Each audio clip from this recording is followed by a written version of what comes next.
Welcome to Mom on Purpose, where it's all about helping moms overcome challenges and live their best lives. My hope is by being here, you're more inspired to become the mom you were made to be. I'm Natalie, your host, a wife, boy mom, dog mama, Chicagoan, and former lawyer turned professionally certified coach. If you're here to grow, I can help. Let's go. Hello, my lovely friends. How are you today? I hope you are doing well.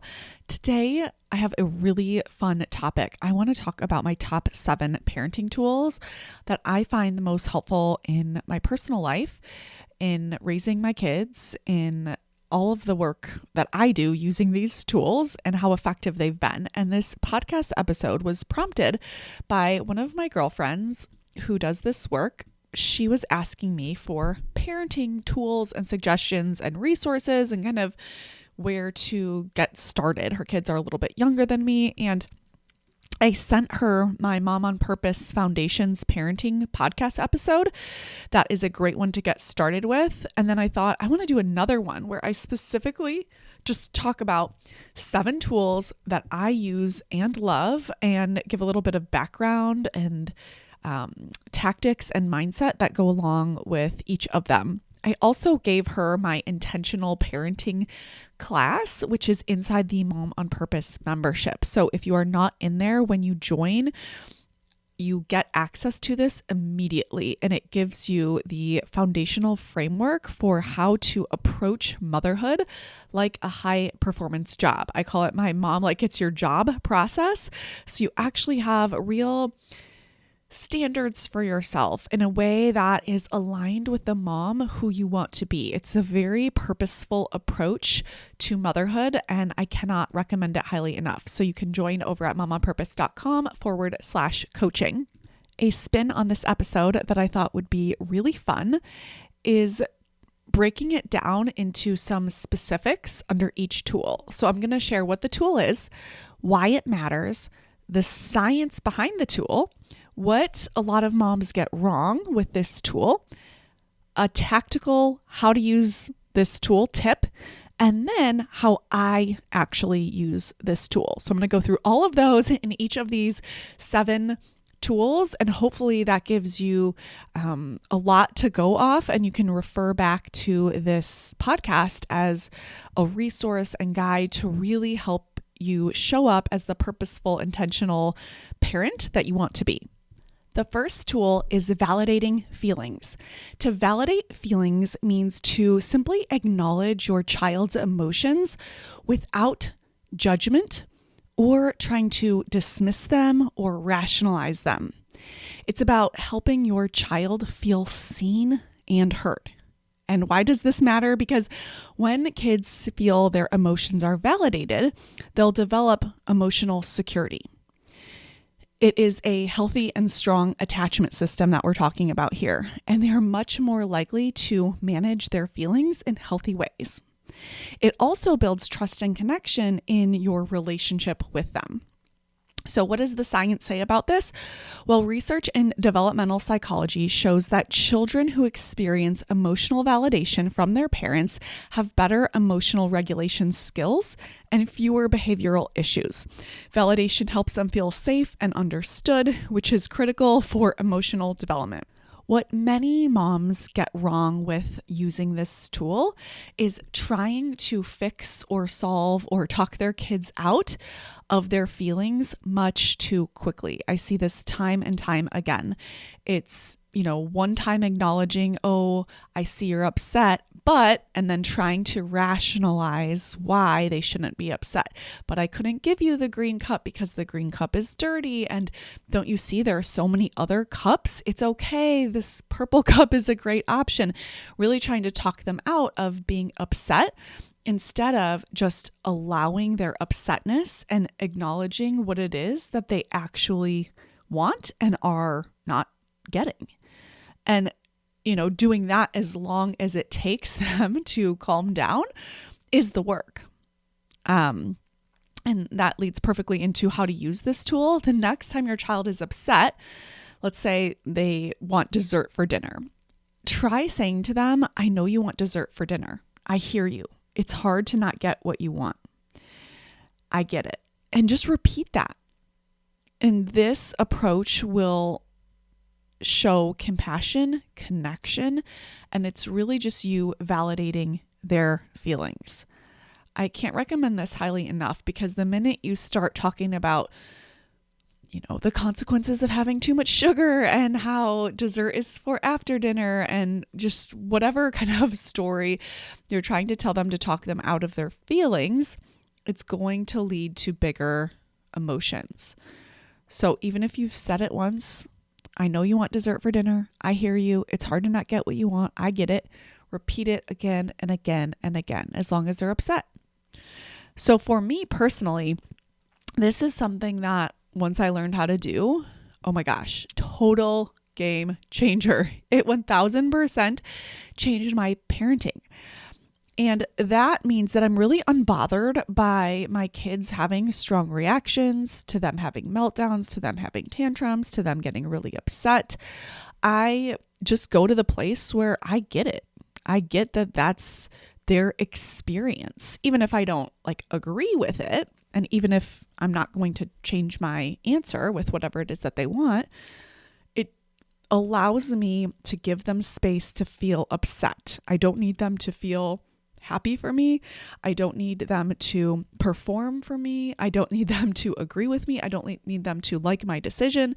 I just allow them to feel however they want to feel. This comes up so much in the clients who I coach, because there are things that our kids want all of the time.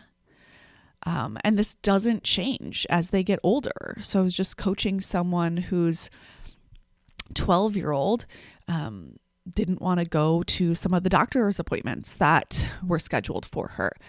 And as a 12-year-old, she has some knowledge of what's happening and can articulate that she doesn't want to go. And so it kind of seems like, oh, well, then maybe the respectful thing to do would be to tell her she doesn't have to go. But for, let's say, a toddler, you would never tell a toddler, okay, you don't have to get buckled in your car seat just because you don't want to be buckled in your car seat. You would say, I'm so sorry. I know you're upset, and mommy's going to buckle you in your car seat. So validating feelings doesn't mean changing your mind. Just because they're 12 or they're older, if, they're under majority, they're under 18, and or they're living in your house, you get to decide what the boundaries are. And it's okay if they don't like them. So for the 12-year-old, it's okay that she didn't want to go. You don't have to want to go. You just have to go. And I get it. You don't like it. You don't want to do it. I hear you. And this is just what I've decided. And this really piggybacks off of how I teach being a leader of your family. And it's just like being a leader of a company or in a corporate job setting where you are making decisions and you are hearing and respecting and listening to, your employees or the people who are working, on your team. And yet that doesn't mean that you automatically change your mind. So it might be, I hear you, you don't want to do this. I get it. And this is what we're doing.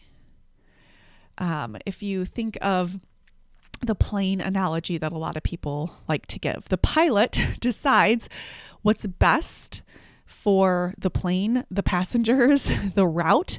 And if that means landing early, taking a detour because of weather or whatever the case may be, that's what the pilot's going to do, even if everyone on the flight is upset about it. The pilot knows that the pilot is the leader and the pilot's in charge.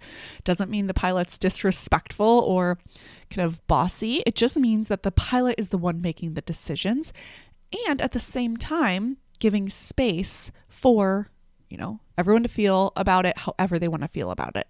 So I bring this up here because I think a lot of times we think mistakenly that validating feelings means somehow we have to change our minds and say yes to what our kids want, but that's not it at all. Validating feelings means you're genuinely just saying yes to their feelings, and you're not asking them to feel any different than how they're feeling. That is authenticity. It's connection. It will increase your attachment bond. And it's just such an incredible tool that I use all of the time in my parenting. 10 out of 10 recommend it. Number 2 is holding boundaries. Holding boundaries means you're setting clear and consistent limits for your child and you're following through with them. It's creating structure in the way that you want to. And this matters because it gives kids a sense of safety and security. I always like to say my number one job is to keep my kids safe, and boundaries are a huge part of that. They will also learn what is expected of them, which is helpful for them. The science shows that children thrive when they have predictable boundaries. Consistent limits contribute to better emotional and behavioral outcomes because they create a sense of safety and reduce uncertainty. I think that what moms get wrong most with setting boundaries is that they think that the boundary is for the kid to follow. It's deciding what a rule is and expecting your kids to follow that rule. And then if they don't, you're really frustrated and upset. So for example, if you have a rule, let's take teenagers, for example, that your teenagers must clean up before going out. You expect them to follow that rule. And when they don't, you get upset that that's not what's happening, even though you have this rule, but you don't have any kind of consequences or anything that happens if they don't clean up. Or for a toddler, let's say you expect them to not take a toy from their sister because you told them it's not nice to take toys from other people. If you're not stepping in and being the boundary, if you're not taking actions about what you will do if the boundary isn't followed, then you're not using boundaries correctly. So boundaries are about what the rule is and what you will do if XYZ happens. So you want to clearly communicate the boundary. For example, I might say something like, I won't let you hit, or I won't let you bite, or I won't let you take that out of your brother's hands. Consistency is key here, and I'm focusing on what I'm doing. So I am the boundary. And if it takes multiple times, then that's on me. It's not on them. I love boundaries so much because it keeps me focused on trying to control myself and not trying to control my kids. So I don't think the thought, they never listen to me. They're not listening to me. Instead, I think, I get to go be the boundary here. So for example, my youngest son right now loves dumping out all of the dog food from the dog bowls when he is in that area of the kitchen. So I tell him, no, we're not going to dump food out of the dog bowls. I do not expect him to never do that again just because I told him that. I never have that expectation. So when I see him going near it, trying to dump out the dog's food, I jump in and think to myself, this is my time to be the boundary. It's my job to remove him or remove the bowls. It's not his job to quote unquote listen. This is what we so get wrong. It's just putting the boundaries on our kids and then getting frustrated or mad when really we need to put more expectations on ourselves for what we are going to do. So a lot of times with younger kids, you just need to be the physical boundary for them. A lot of it is physical. But for older kids, it's much different. So if your teenagers didn't show up to work multiple times in a row, they would get fired. Being fired isn't a punishment. The boss isn't going to yell at them and say, you're so bad, right? The firing is just because the expectations of the job were not met. And for that company or wherever they're working, they need someone who's reliably going to show up and do the work for the best interest of the company.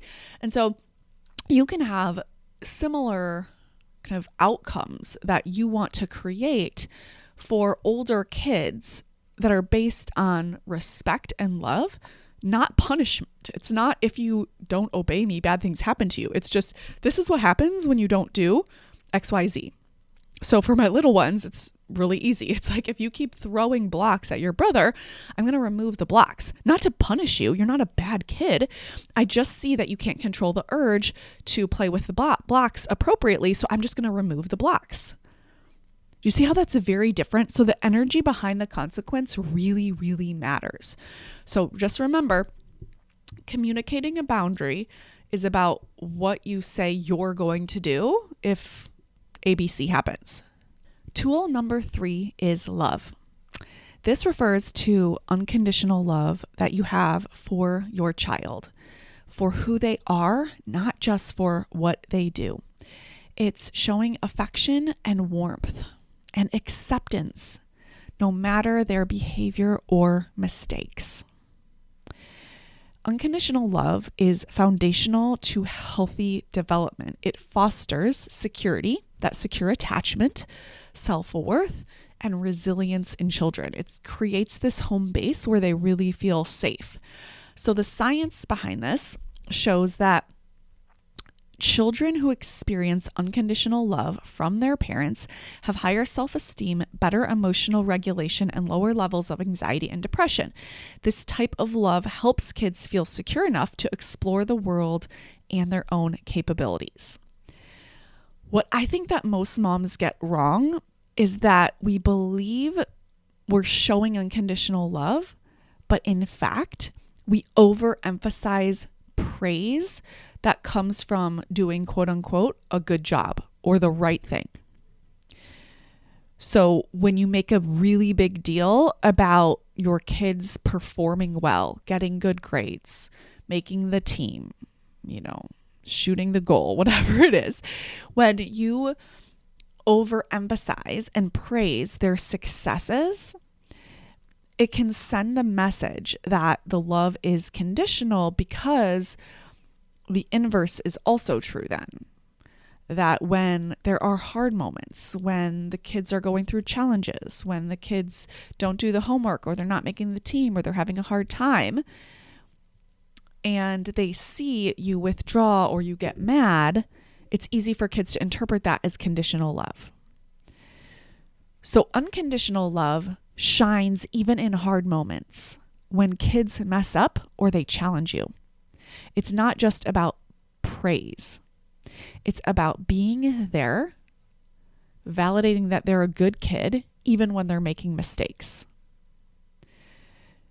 So this is interesting, right? And I positioned this right after boundaries because, unconditional love doesn't mean, oh, you made a mistake, so there aren't any consequences. It's not that at all. But it's still showing warmth and acceptance, even when they're making mistakes. It's saying, you are a really good kid, and there is nothing you could do that would ever change that. And the actions that you took to push your sister and then hit her are not acceptable actions in this home. So it's separating out actions from identity. I've done a lot of coaching around teenagers with this when I'm helping moms kind of navigate teenagers who are making decisions that the moms wouldn't want for their kids, or they're taking some actions that we want to think are disrespectful. You can think the actions are disrespectful or the decisions are harmful without making it mean something about the kid. It is always to your benefit and to the kid's benefit for you to have a positive identity in your mind about your kids.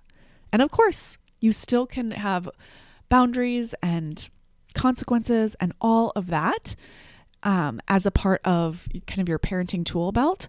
But when that comes from love and warmth and acceptance, a deep acceptance of who they are, that is what maintains the relationship and the security and the safety and the attachment at home. So how do you do this? How do you show unconditional love? Well, I think you make sure that you have positive, intentional identity statements about your kids in your mindset so that the perspective that you see them through is really connecting, respectful, and positive. So if you have the mindset, you are good no matter what, then the way that you parent is going to be a lot different. It doesn't mean you don't have boundaries and rules. Of course, you're going to have that. And also, you're going to show up really connected, really loving, really strong, really confident. So you might say, I love you no matter what. You are a good kid no matter what. And I won't let you go to that party or whatever it is. For a little kid, there is nothing that you can do that would make me love you any less. I love you. You are good. And I won't let you bite.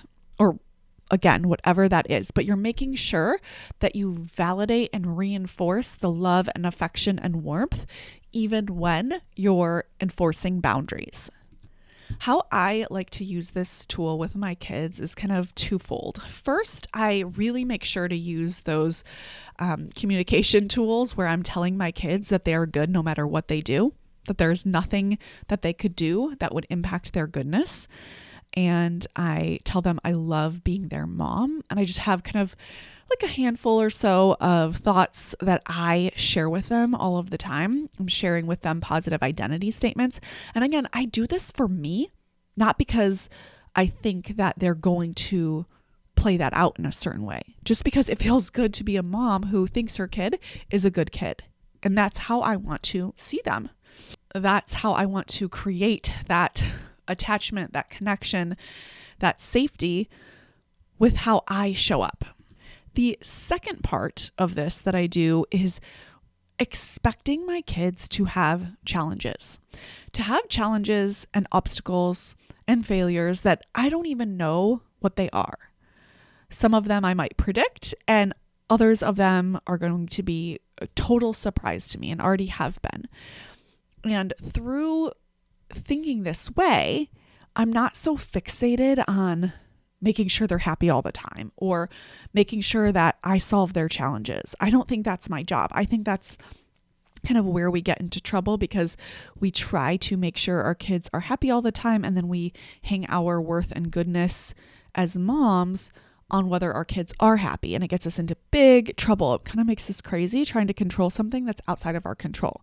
And of course, if we take a step back, we see, oh, actually, my kids aren't supposed to be happy all the time. They're supposed to have challenges. They're supposed to, have failures and learn and grow. And who do I want to be? And how can I show up from love through all of that?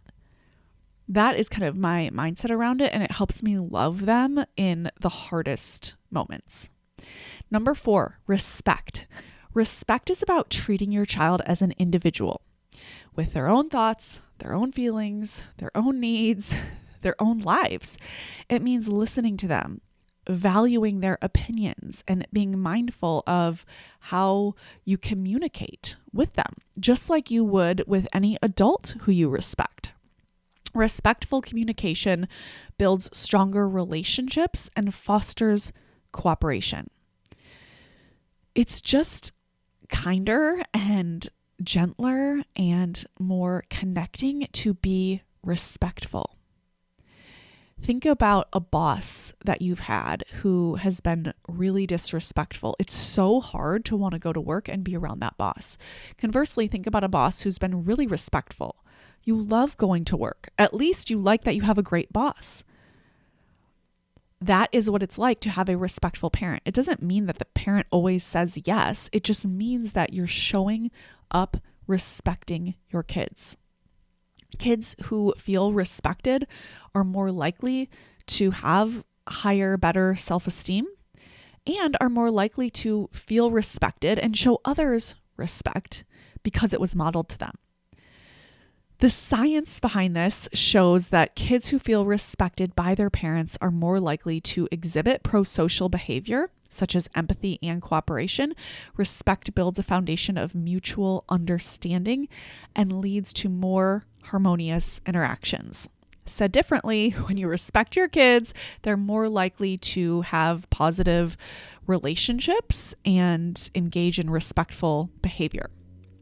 I think that what we as moms can get wrong is that we confuse respect with control, thinking that if your kids respected you, it means they would do what you say.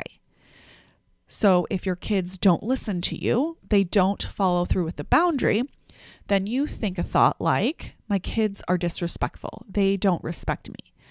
And that makes it harder then for you to show up respecting them. But I think this is just kind of confusing all of the things. So kids have agency to think, feel, and act however they want. Your rules, your boundaries are for you and your family and showing up as the mom who you want to be. Sometimes your kids are going to follow those rules and sometimes they're not. And that's just part of life and growing up. So you can love them and respect them and still hold a boundary. And I know that it's hard to not mirror disrespect. So when someone disrespects you, it's more likely that you want to disrespect them.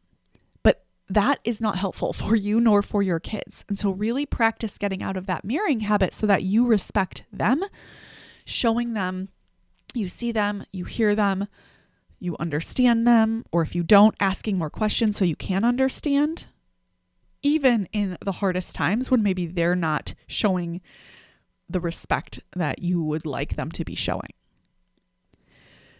So how do you kind of implement this? Practice active listening by, getting on your child's level, particularly if they're younger, so you make eye contact with them. Say thoughts that you can think of that feel respectful, such as, I want to hear what you have to say. Listen, avoid interrupting them. Don't dismiss them. Don't say things like, oh, it must be so hard to be in first grade. That's invalidating. That's disrespectful.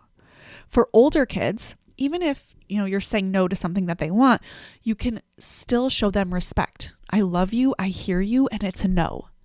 It's kind of like stepping into the leadership of a company. It's like, as the leader of this family, I have decided the answer is no. And it's okay for you to feel upset and mad and however you want to feel about it. I get it. I see your side, and I've still decided it's a no. That is so different than what we typically do. I have tried to show my kids respect from infancy. I acknowledge being a baby is hard. I believe my kids and I look them in the eyes. It doesn't mean I'm never overwhelmed. It doesn't mean I don't say no. I do feel overwhelmed. I do say no, but I do it really respectfully. When my middle child, my second son, when he would be so wiggly and so wild and just not want a diaper change, I would just whisper in his ear, I know you don't want a diaper change. I get it. And mommy's going to change your diaper right now. And, half the time that, didn't result in anything being different.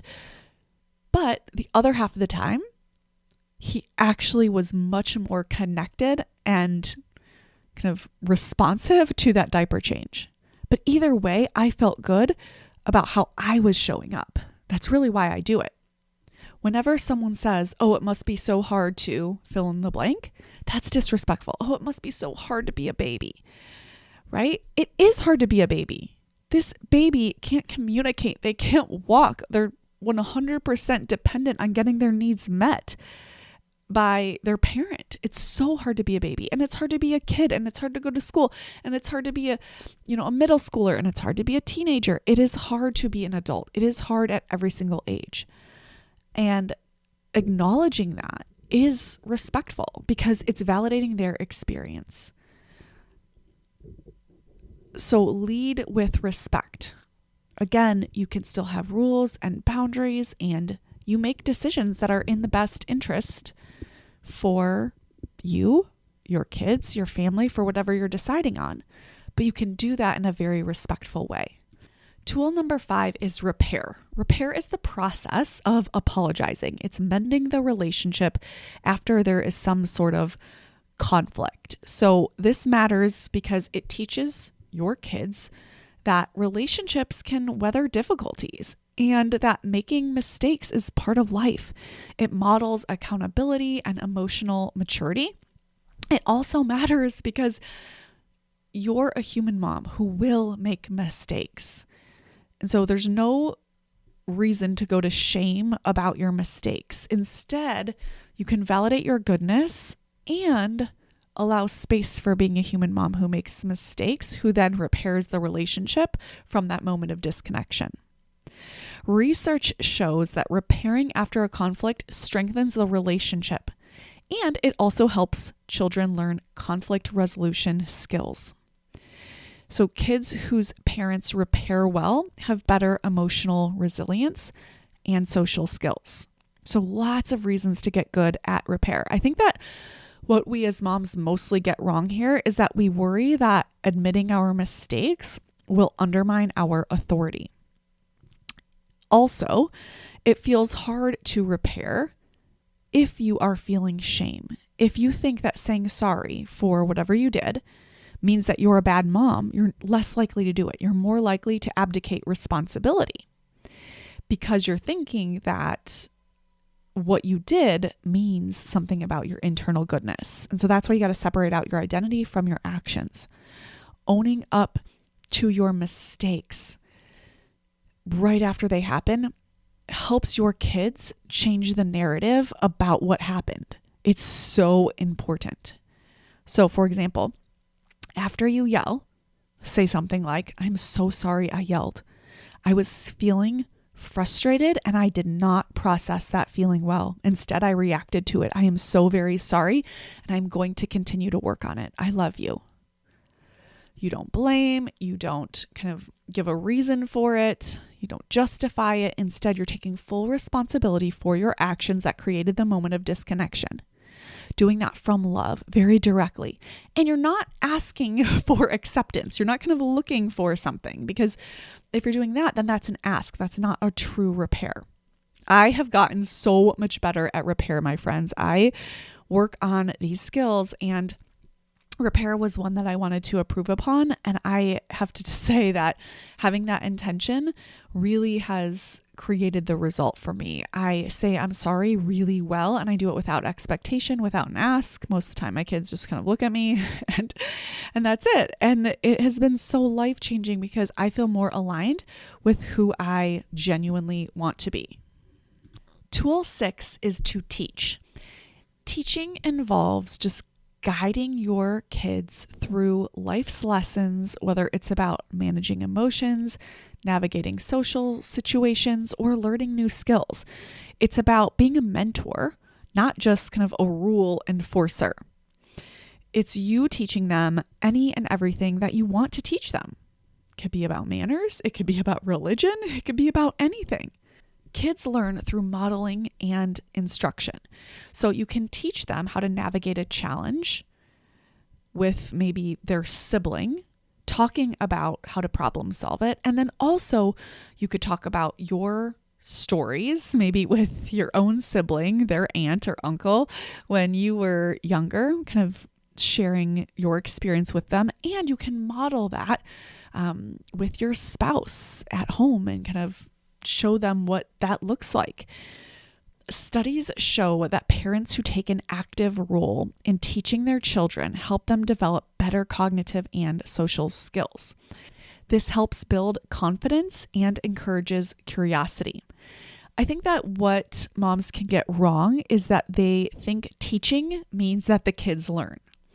So what your child does is not reflective of whether you taught them something. So if you just think of a teacher teaching who has 20 kids in her class, there are going to be a variety of different ways that the kids learn and implement what was taught. Some kids will pick things up really quickly and easily. Others, it will take a bit longer. So if you think about this with respect to your kids, you want to evaluate your teaching based on how you showed up and taught, not based on whether your kids learned what it is that you taught them. This can come up in a variety of ways. I've coached a lot of moms with older kids whose kids are kind of making different decisions that they would have chosen for them. So for example, if I coach a client who is really strong in her Catholic faith and then reflects back on how she modeled that and taught her kids that religion, and now is experiencing having a teenager or young adult who's not practicing being Catholic anymore, that can feel like, oh my gosh, I didn't teach them well enough. I did something wrong here, when really that's just confusing the teaching and the learning. So kids still have agency even though you teach them. You could teach them all of the things. And will that influence them and impact them? Yes. But what they do with that is up to them. So you got to make sure that you don't go into trying to control them just because you want to teach them. Evaluate how well you taught them something based on how well you taught it, not based on if they're following what you prescribe. This also comes up a lot with kind of eating and food. So if you are teaching your kids about nutritious ways to eat, that's awesome. And evaluate how well of a job you did based on how well you taught them, not based on whether they are now eating in that exact way. They still get to decide how they want to eat. That is their journey. You can use everyday moments as teaching opportunities. I think reflecting back on how you are showing up and teaching is really important so that decades don't go by and then you think, oh man, did I really teach that effectively? I don't know. Instead, kind of reflect now and ask yourself, okay, is there anything I want to teach my kids? And we're not going to sit them down and have a whole lesson about it, but instead you are going to just kind of model it, talk about it in those little moments, and be an example of it. I love teaching my kids growth mindset tools.